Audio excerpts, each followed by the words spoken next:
رسول الله صلی الله علیه وسلم فرمای څوک چې خپل قهر او غضب وزغمي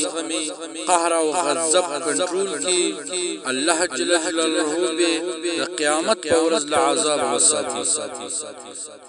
بل حدیث کې رسول الله صلی الله علیه وسلم فرمای څوک چې په الله او په ورځ د آخرت ایمان لري نو د ملمه احترام دي کوي والله يحب المحسنين او الله نیکی کون کی خوشوي. رسول الله صلی الله علیه وسلم فرمای چا چې د سحر منځ کوي نو هغه د الله تعالی په ذمه کې سو کله چې ګناه طرف ته رجوع کوله دا درې خبرې په یاد لري. اول دا خبره چې کله ته ګناه کوي الله مولني ومدا خبره یاد ساته چې کله ته ګناه کوي فرشته دا ګناه لیکي او درېمه دا خبره یاد ساته